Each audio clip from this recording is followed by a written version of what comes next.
The Philippines, an archipelago of over 7,000 islands, sits at the heart of the South China Sea, one of the world's busiest and most contested waterways. This sea is a global trade superhighway, with trillions in goods passing through annually, and is rich in oil, gas, and fish, vital for the region's economies and food security.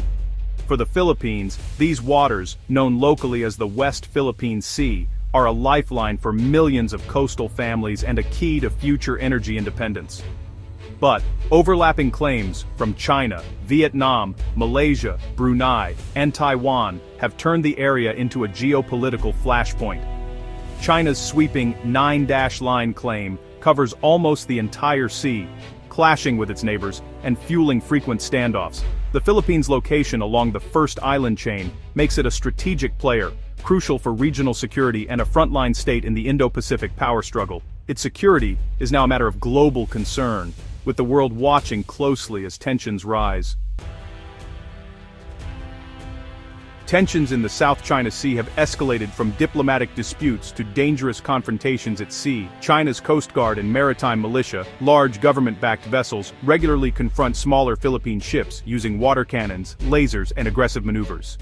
In June 2024, a Chinese vessel rammed a Philippine Navy boat during a resupply mission, injuring a Filipino sailor and marking a new level of violence. These incidents are part of China's gray zone tactics, hostile actions that stop short of open warfare, making it hard for the Philippines to respond without risking wider conflict. By using its Coast Guard instead of its Navy, China frames these clashes as law enforcement, not military aggression.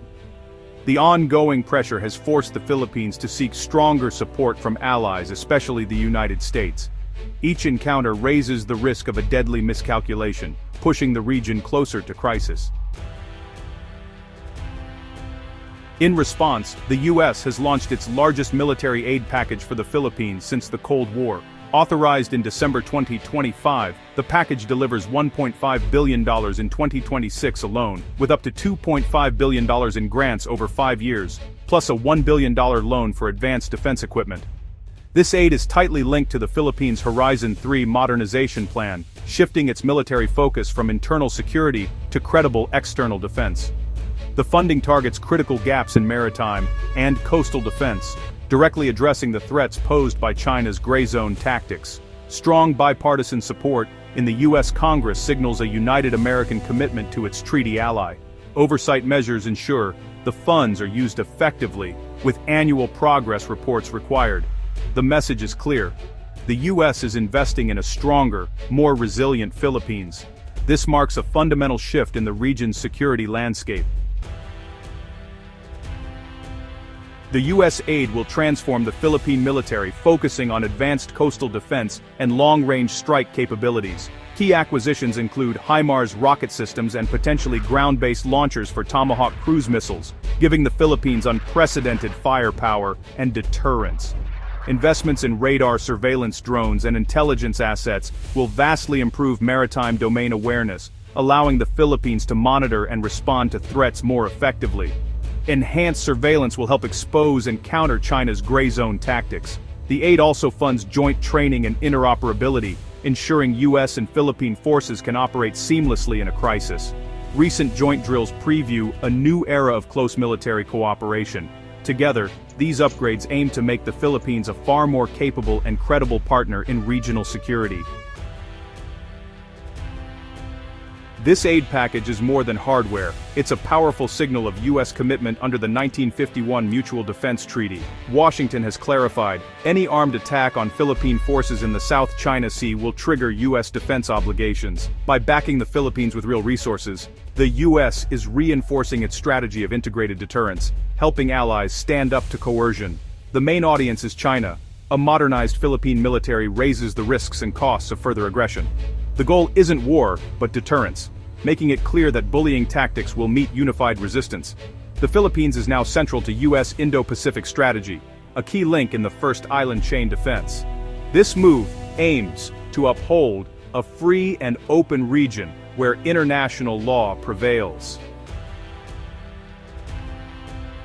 The U.S.-Philippines alliance is part of a broader web of Indo-Pacific security partnerships. Japan and Australia are deepening defense ties with Manila. providing patrol vessels, radar, and joint training to boost regional stability. This growing network complicates any aggressor's plans and signals a united front for upholding international law. Beijing sees these moves as provocative, accusing the US and its allies of trying to contain China.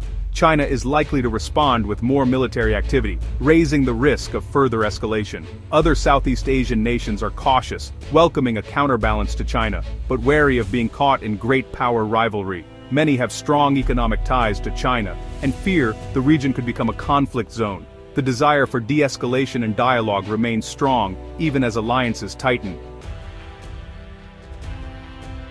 For the Philippines, U.S. aid brings hope for a credible defense and a more secure future. The goal is deterrence, not conflict, making the country strong enough to protect its rights without firing a shot. But there are doubts. Some fear overdependence on the U.S., while others note the aid is only a fraction of what's needed to match China's power.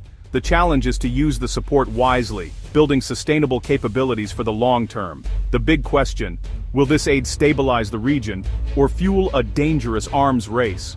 A stronger Philippines could deter aggression and encourage diplomacy, or provoke China to escalate further.